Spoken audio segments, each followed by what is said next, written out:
வணக்கம். இன்றைக்கி நம்ம பார்க்க போகிற சமையல் இட்லி, தோசை, சாதம் எல்லாத்தையுமே தொட்டு சாப்பிட்ற மாதிரி ஒரு அருமையான வெங்காய தொக்கு எப்படி செய்யலாங்கிறது பார்க்கலாம். 3 மாதம் வரைக்கும் கெட்டு போகாது.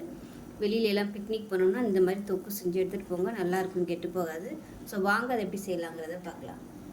இப்போ ஒரு மிக்ஸி ஜாரை எடுத்துக்கலாம். இதில் பார்த்தீங்கன்னா 1/2 கிலோ அளவுக்கு சின்ன வெங்காயம் நல்லா கழுவிட்டு எடுத்து வச்சுருவேன், தொடச்சிட்டு. இப்போ இதை வந்து நம்ம அரைச்சிக்கலாம். இப்போ பாருங்கள், இந்த மாதிரி 1-2 அரைச்சிக்கணும், ரொம்ப நைஸாக அரைக்கக்கூடாது.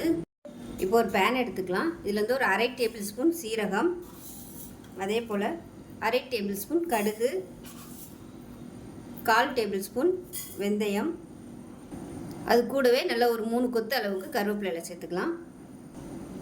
இப்போ இது எல்லாத்தையும் கருக விட்டுறாமல் வறுத்து எடுத்துக்கலாம். இப்போ பாருங்கள், நல்லா வறுபட்டுருச்சு, கருவேப்பிலையும் நல்லா முறுமுறுன்னு வந்துருச்சு. இப்போ இதை வேறு பிளேட்டுக்கு மாற்றிக்கலாம். மிக்ஸி ஜாரில் சேர்த்துட்டு நல்லா நைஸாக பொடி பண்ணி எடுத்து வச்சுக்கலாம். இப்போ ஒரு பேன் எடுத்துக்கலாம். இப்போ இதில் வந்து நல்லெண்ணெய் சேர்த்துக்கலாம். நல்லா ஒரு 100 ml அளவுக்கு நல்லெண்ணெய் சேர்த்துக்கலாம். இப்போ எண்ணெய் நல்லா சூடாயிருச்சு. நல்லா 1 டீஸ்பூன் போல் கடுகு சேர்த்துக்கலாம். இப்போ கடுகு வெடிக்க ஆரம்பிக்குது. கருவேப்பிலையில் ஒரு கொத்து சேர்த்துக்கலாம். இது கூடவே 1/4 டேபிள் ஸ்பூன் பெருங்காயத்தூள் சேர்த்துக்கலாம். நல்லா 1 கைப்பிடி அளவுக்கு பூண்டு சேர்த்துக்கலாம். இப்போ இதில் நம்ம அரைச்சி வச்சுருக்க இந்த வெங்காயத்தை சேர்த்துக்கலாம்.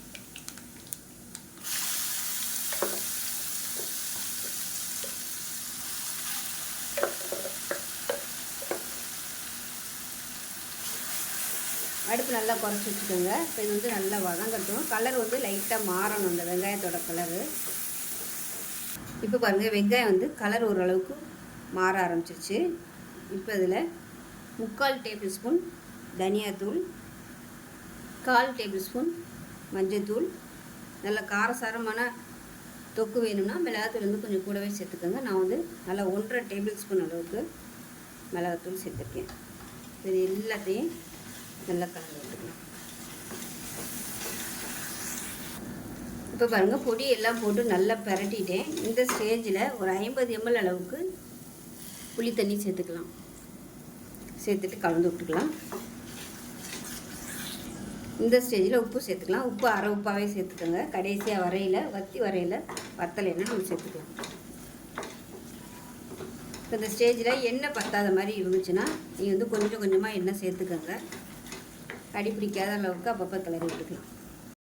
வறுத்து வச்சுருக்க பொடியிலேருந்து 1 டேபிள் ஸ்பூன் மட்டும் சேர்த்துக்கலாம். டேஸ்ட்டு பார்த்துக்கிட்டு நீங்கள் சேர்த்துக்கோங்க, ஏன்னா ரொம்ப கசப்பாயிரும். அதனால் 1 டேபிள் ஸ்பூன் மட்டும் நான் சேர்த்துக்கேன். எடுத்த அளவுலேருந்து 1 டேபிள் ஸ்பூன் மட்டும் சேர்த்துக்கேன்.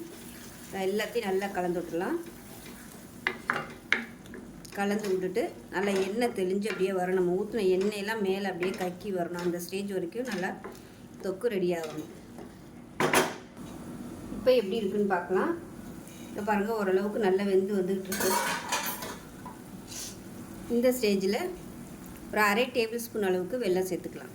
இது வந்து ஆப்ஷனல் தான், சேர்த்திங்கன்னா உங்களுக்கு டேஸ்ட் நல்லாயிருக்கும். பிடிக்காதுன்னா விட்டுருலாம். அவ்வளோதான். மறுபடியும் நல்லா ஒரு கிளறிட்டு திருப்பி மூடி வச்சிடலாம். அடியிலெல்லாம் நல்லா இந்த மாதிரி எடுத்து விட்ருங்க. அப்பப்போ எடுத்து விட்டுட்டு மூடி வச்சிடலாம்.